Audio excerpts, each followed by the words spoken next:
جی بخاری صاحب، کب تک اس پیٹریارکل سسٹم میں غیرت کے نام پر خواتین کو قتل کیا جاتا رہے گا اور اس سسٹمیٹک وائلنس کو روکے گا کون؟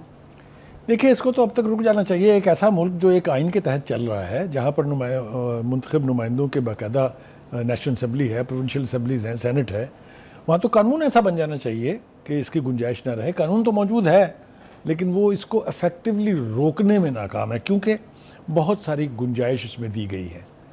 یعنی پہلی بات تو یہ کہ ایک طویل عرصے تک اس کے مجرم جو ہیں ان کو سزائے موت نہیں ہوتی تھی، چاہے ان کے خلاف کیس ثابت بھی ہو جائے۔ کاروکاری اور غیرت کا نام جو ہے استعمال کر کے ان کو عدالتوں کی طرف سے بھی رعایت ملتی تھی۔ آج یہ سوال موجود ہے کہ کیا یہ عوامی انصاف اور گروہی انصاف، یہ رواج اگر پکڑ گیا تو پھر پاکستان کا آئین کہاں جائے گا؟ یہ بہت سنجیدہ سوال ہے اس وقت اور بہت سیریس سوال ہے۔ یہ چنگیز خان کا دور نہیں ہے جب توڑا لا چلتا تھا جی، کہ جو ٹرائبل چیفٹنز ہیں وہ جو چاہے کریں۔ یہ ایک آئین کے تحت ہے اور یہ رواج سب سے پہلے سندھ، اس کے بعد یہ جو سرائکی علاقے ہیں ان میں، اور اب بلوچستان میں رواج پکڑ چکا ہے۔ یہ بہت ہی خوفناک صورتحال ہے۔ اس کے اندر ایسے غلیظ جواز پیش کر کے عورتوں کو رتھلیسلی قتل کیا گیا ہے کہ جس کی کسی اور معاشرے میں آپ کو مثال نہیں ملتی ہے۔ یہاں تک کہ زمینوں کے جھگڑے ہیں تو تب کاروکاری کر دیتے ہیں، یا کسی سے ذاتی دشمنی ہے تو اس کے لیے اپنے قبیلے کی خاتون کو آگے کر کے یا اپنے قبیلے کے بندے کو آگے کر کے دونوں کو قتل کر کے اپنا انتقام جو ہے وہ لیا جاتا ہے۔ اس کی روک تھام کئی حوالوں سے ضروری۔ پہلی بات تو یہ کہ من حیث القوم ہمارے ہاں اس کی گنجائش نہیں ہے، اسلام میں اس کی گنجائش نہیں ہے، آئین میں اس کی گنجائش نہیں ہے۔ اور دوسرا یہ کہ پاکستان کے اوپر انٹرنیشنل جتنے بھی فورمز ہیں، مثال کے طور پر یورپی یونین، انہوں نے عورت کے حقوق کے حوالے سے ہم پر پابندیاں عائد کی ہوئی ہیں۔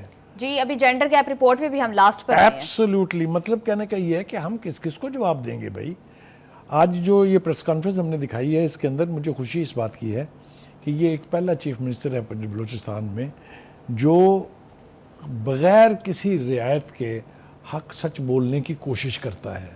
اگر آپ کو یاد ہو جو دہشت گردوں کے حوالے سے جو بلوچ بیچ میں اور افغان شامل تھے، اس کے اوپر جس طرح کا سٹانس سرفراز بھوگٹی نے لیا، اس کی کوئی مثال نہیں ملتی ہے۔ اسی طرح سے اس حوالے سے بھی اس نے کہا کہ آل سیڈ اینڈ ڈن، چاہے ان کے بچے تھے نہیں تھے، چاہے انہوں نے کوئی فارمل میریٹل سٹیٹس تھا یا نہیں تھا، بٹ اٹس اے مرڈر، اور مرڈر کی اجازت اتنے رتھلیسلی نہیں دی جا سکتی۔ جی بخاری صاحب، کیا اسٹیٹ کے ریٹ ان علاقوں میں اتنی کمزور ہے کہ وہاں پر جس کا جو دل چاہتا ہے وہ اپنا قانون بناتا ہے اور ٹرائب جس طرح سے مرضی اس کو ایگزیکیوٹ کرتا ہے؟ دیکھیے، یہ بظاہر تو یہی دکھائی دیتا ہے کہ وہاں پر ریٹ نہیں ہے، لیکن اگر یہ ریٹ قائم نہیں کی جائے گی تو پھر یہ بیماری یا یہ غلاظت جو ہے یہ معاشرے میں اور پھیلے گی۔ اس کے حق میں بے پناہ دلائل دیے جاتے ہیں جو لوگ یہ کرتے ہیں۔ جی بخاری صاحب، میرا دل تو بہت تھا کہ اس پر ہم بہت ڈیٹیل سے بات کرتے۔ ہر سال ہزاروں خواتین غیرت کے نام پر قتل ہوتی ہیں، اور صرف یہی نہیں، rape, domestic violence, acid attacks and what not. کتنے ویسے واقعات، کتنی خواتین کا میں نام لوں، نور مقدم، ثنا یوسف، ٹھیک ہے، ابھی ایک اور بانو بی بی کا یہ کیس ہم نے دیکھا۔ اس طرح کے کتنے واقعات جو ہیں وہ رپورٹ ہوتے ہیں۔ With a very heavy heart programme سے ہمیں دیجیے اجازت، آپ سے ملاقات ہوگی انشاءاللہ کل۔ اللہ حافظ۔